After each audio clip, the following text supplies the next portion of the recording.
Hey everybody, Kevin here with Texas Veteran Power Outdoors. We're going to show you our steps on sharpening these mower blades, and we're starting right now.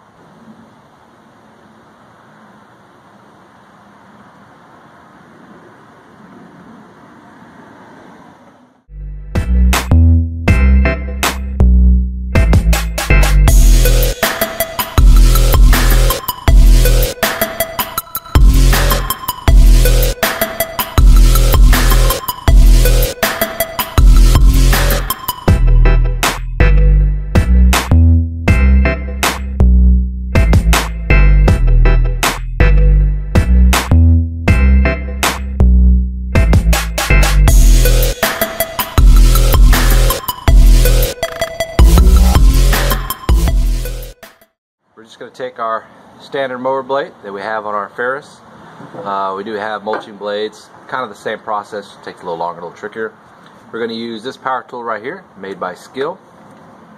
Oh, the wheel here is by DeWalt, and it is a Z80 grit, and that type of wheel is a metal blending wheel. You can also tell here because it has these different, looks like sanding pads, and that's exactly what they are, but they're for metal. And that type of grinding wheel is going to do a lot better for sharpening this blade or any kind of metal than an actual grinding wheel. For some reason, that abrasive wheel, the Z80 metal blending wheel, is phenomenal. You can shape this up in no time flat. And we've been sharpening blades this way for many years, many years, even before we were ever in the lawn and landscape business. It's just an easy thing to do, and we've gotten better at it over the years. So, so we're going to show you guys how we do it step by step, and we're starting right now. You want to have a nice flat surface that you can work on. This is just our little miniature bench. But sometimes we sit on the concrete and do it, or kneel down on the concrete and do it, or we use the top of our main workbench. So when you're using this type of way to sharpen your blades, there's a couple things you want to keep in mind. One, you want to make sure you have eye protection, ear protection. That's totally up to you. It doesn't get too loud, but eye protection for sure. And when you're placing your tool here on this metal, alright, it's very important, and we're going to get you kind of close here, it's very important that you keep this part right here of the blade at a certain angle. Now, it doesn't have to be perfect, but if you can just get kind of close, and you'll be able to tell as you see the fresh grinding marks that we're going to do on here on what you need to do. This is the only area you need to touch. You don't need to touch all up here, don't need to touch all back here. It's just a little bit right here, which you can already see this main color here where it's kind of silver on this edge. You don't have to worry about any of that. And then just this flat piece here. So it should be 30 degrees, within a couple of degrees, more or less will be fine. It's still going to cut grass, it's still going to do a good job. It doesn't have to be exact. Now, we never weigh our blades afterwards. Just because we just don't have time. It's a little heavy on one side. This is the old school way. Oh, now it's heavy on the other side. Yeah, anyways, but no, we don't weigh our blades to see if we need to take more off of one side or the other, because we found out through years and years of doing this that it really doesn't matter. So one or two little passes, taking it off on one side to balance perfect versus one that's tilting a little bit, it's not going to make a difference.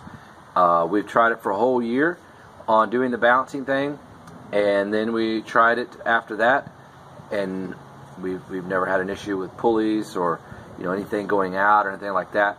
Now if the blades are real worn out, there are big chunks missing out, we'll replace the whole thing. But these are still in good shape. We can get a couple of years out of one blade sometimes. Just depends how bad it's beaten up. But okay, so on this saw here, there is a guard that goes around this underside.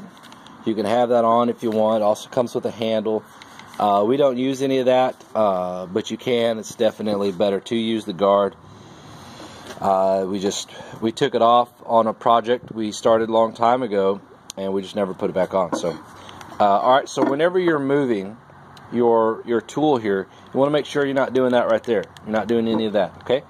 It's, you know, long strokes. Okay.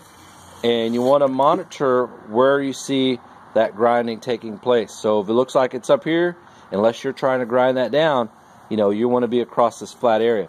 Now, what's coming in contact, this part right here, on here, may not fill this whole area. That's about a half or about 3/4 of an inch there. So, you know, it may only do half of that, so you'll have to go up a little bit more. But you'll be able to tell as we're moving. You don't need to apply a lot of pressure. You're just putting a tad bit of pressure on it, just enough to make contact, and let it do its thing here on its grinding.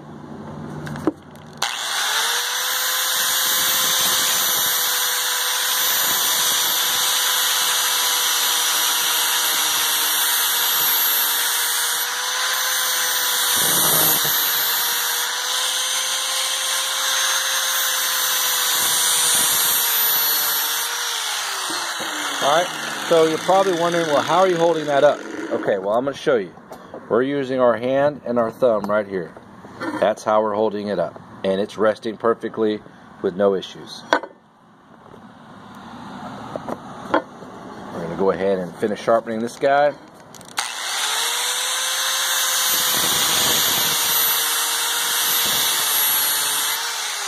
Alright, I'm going to show you something. Alright, so you see these dark color spots, right? Okay, you want to make sure that you're grinding down to where it's past that, to where it's all going to look like that right there. It's all flush. It's all one color, smooth. Now we still got to do a little bit more here, but you could see where there's no what looks like pitting here. You know, it's not pitting, but just some area of the metal that needs to be ground down.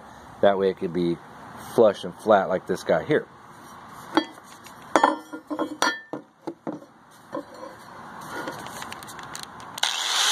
Now, another thing, when you're grinding and your sparks fly, make sure your sparks are going, they're going to be going that direction, away from you. Make sure they're going away from you and they're not going towards gas cans or anything that could be flammable or catch on fire, like paper or trash. You know, if you're in a workshop, you know, there's a lot of good areas you can do it. Or if you have a garage, you may want to step out on your driveway and do that.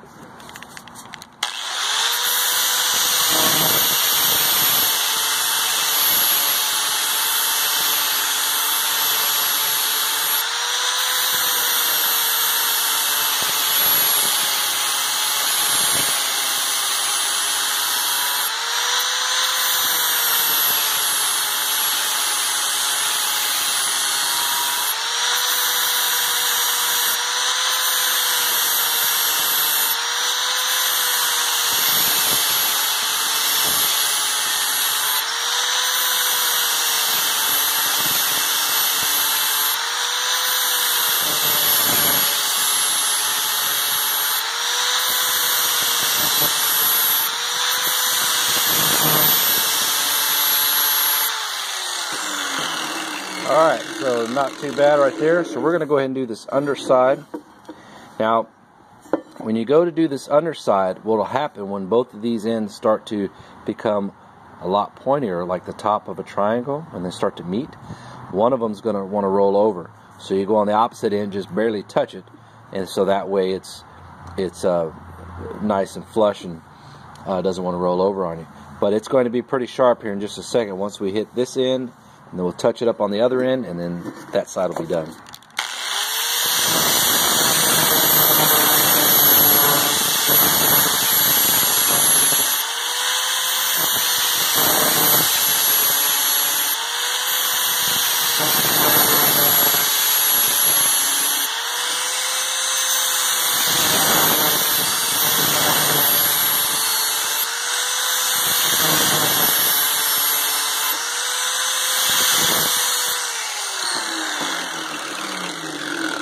Alright, so that's pretty good.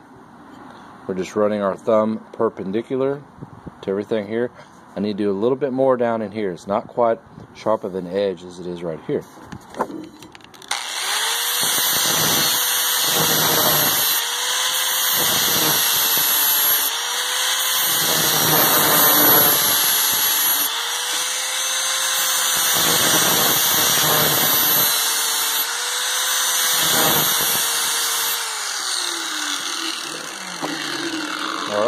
that's good there. Now we're going to show you something that we do when we're all done with these two blades. There's one more step that we do before these blades are considered sharp and ready for our mower, and that's to our standards. So I'm going to back the camera out so you can kind of see what's going on.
That's not too bad. Now, you ready for the final step?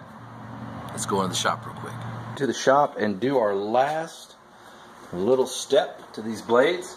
Now, we've been doing it this way for many years.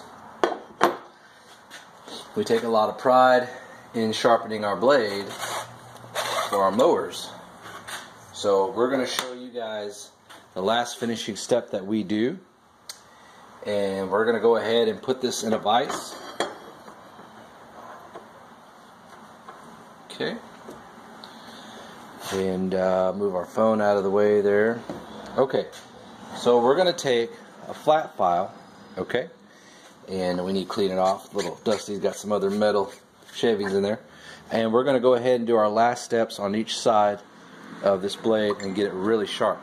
So when you're doing your angle, you want to make sure you stay at the same angle that your blade right here is. See if we can get you guys lower down a little bit more. Okay. So when you're placing your file on here, use this part here as the guide, okay? So you're going to take that and then you're going to give it just like here's flat. You're going to give it just a couple degrees this way. And when you do it, you'll feel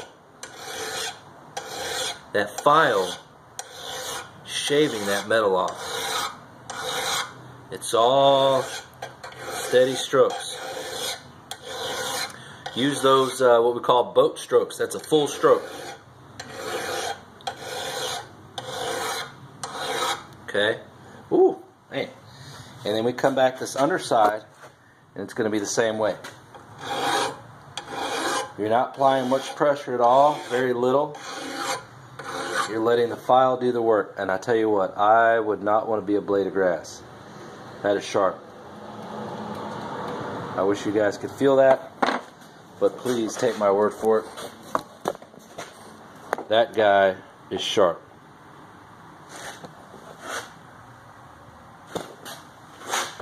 Okay, so we're going to go ahead and do all of our other edges just like that. And that's the final step that we do to making sure these guys have a really good edge on them. And when you do that, that edge is going to last a little bit longer. Plus it's going to be a little bit easier for the mower to cut the grass because that's less effort because you have a really sharp blade opposed to a blade that's completely dull and blunt and rounded over. That mower is going to fight a lot harder to get that grass cut. Now when you're applying your pressure, okay, you want to apply, all this hand is doing here is keeping it from wanting to come all the way up. And all this hand is doing here is to keep it from coming all the way up here. So together they're working. So you're using this hand and this hand to stroke downwards. So it's easier if you go in the direction as you're going down, in the forward direction as you're filing down. Now the harder you push, and you can experiment with this, the harder you push down, the more that blade is going to want to lean over. Okay?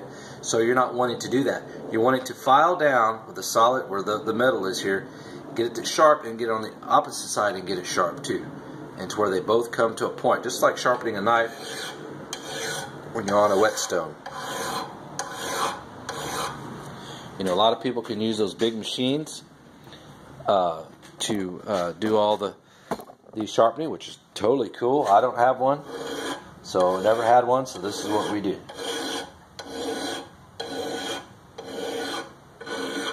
I tell you what, that buddy is sharp. Now you're probably saying, well, why in the world do you want it that sharp? Well, I want it that sharp because if I get a call to go out and a little bit more here, to get a call and to go out and cut a property that's overgrown, having really sharp blades is going to be a lot easier to accomplish that task than if you don't. Remember that one area in the video on here I said, hey, I need to kind of blend it out a little bit more? Yeah, I didn't do it as good as I should have, so that's what we're doing now. There we go. Now we're getting somewhere.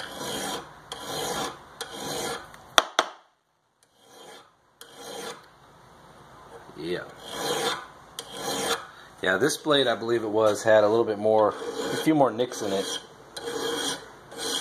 down on that lower side, but we're good now. Oh yeah. Alright, let's get this other one. And we can put this guy back on. Now, some people may say, well, that's taking a long time. I don't have that kind of time. Well, You know, you just gotta figure out, you know, we all have the same amount of time, and this is true. We all have the same amount of time. We all have the same amount of time. It's what we do with it makes the difference. Okay? So some of us have kids, some of us don't have kids. Some of us have a lot of kids, some of us only have one kid. Some of us have dogs, some of us don't have any pets. Some of us are single, live by ourselves. You know, some of us, we work all day and then we game all night and then wonder why we're tired in the morning.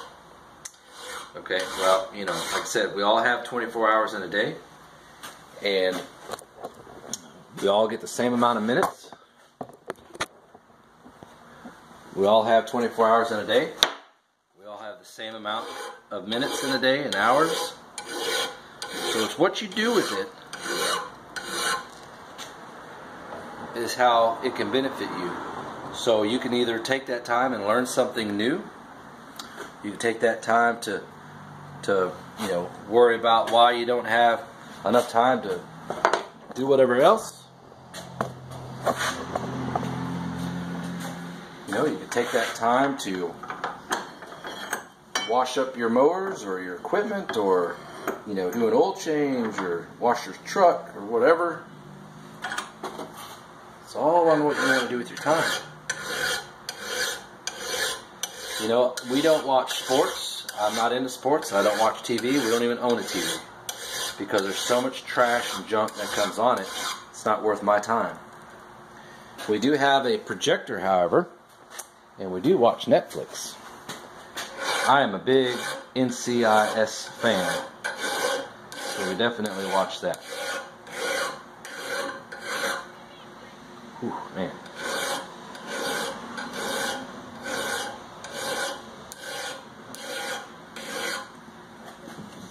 I wish I had a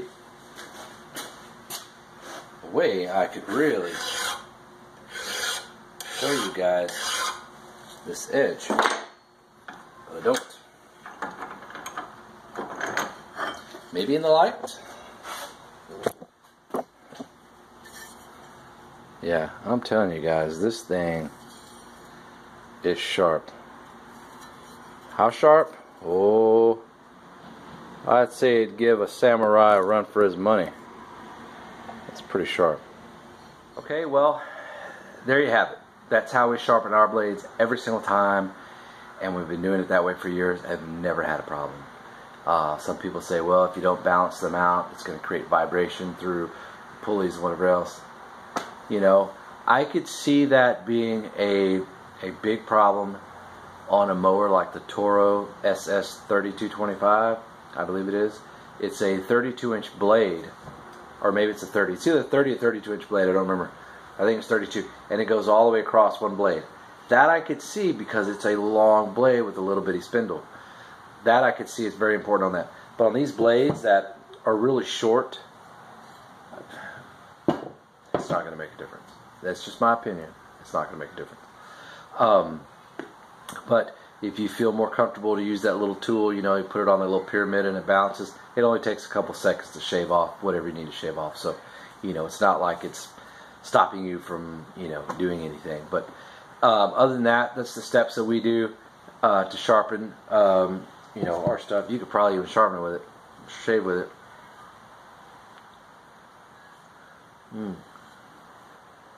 Oh, there are a couple hairs on there. That's pretty cool. Alright, well, if you guys have any questions about this process, just leave them down in the comment section down below. Like, comment, subscribe, and share.